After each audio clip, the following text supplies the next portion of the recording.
Haleluya, salam. Saudaraku yang dikasih oleh Tuhan Yesus, akhir-akhir ini kalau kita dengar, kita lihat media, banyak pengejek-pengejek tentang hamba Tuhan yang satu menyerang hamba Tuhan yang lain, kemudian saling menjelekkan satu dengan yang lain. Saya rasa itu suatu hal yang biasa, karena memang dari zaman dulu sudah ada seperti itu. Tetapi kita tidak boleh terbawa arus dan akhirnya kita memihak kepada ini, memihak kepada itu.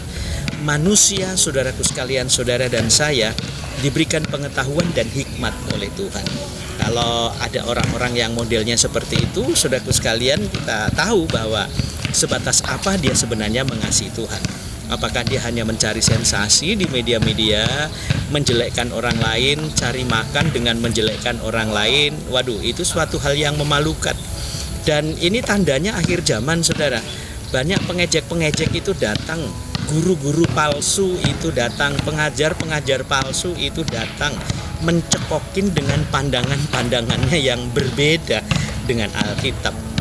Dan ini berbahaya, karena firman Tuhan itu adalah suatu hal yang mutlak, yang tidak bisa tergantikan oleh ajaran-ajaran nabi-nabi palsu, ajaran manusia-manusia yang kerjaannya adalah menjelekkan orang lain, karena memang itu hobinya.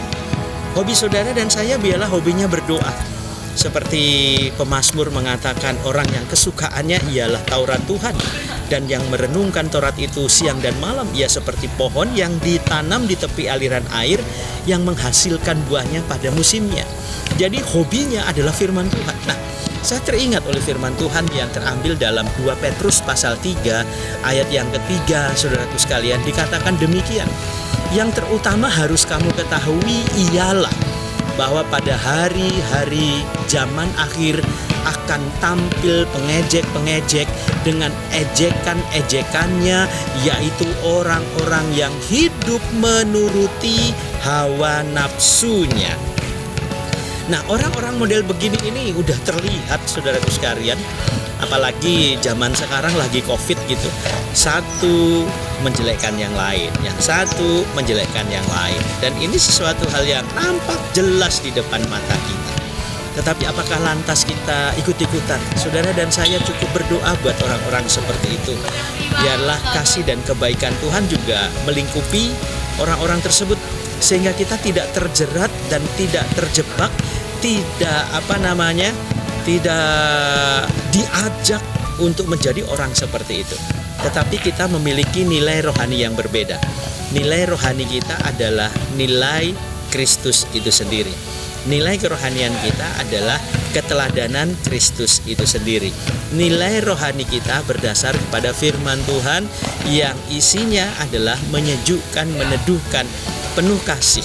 Maka irama-irama kasih, baik kasih kepada Tuhan dan sesama, itu selalu mewujud dalam setiap kehidupan kita. Berbeda boleh, kesukaan boleh, tetapi perbedaan itu bukan sebuah musuh. Kemudian kesukaan, kalau saudara suka warna merah dan yang satu suka warna putih, itu adalah satu hal yang wajar dan biasa. Karena semakin banyak warna-warninya, itu semakin indah sejatinya. Tetapi kalau yang satu sudah menjelekkan yang lain dan menganggap dirinya paling benar, nah jangan-jangan saudaraku sekalian, orang yang model seperti ini adalah orang-orang yang nafsunya besar, sehingga kerjaannya adalah menjelekkan orang lain.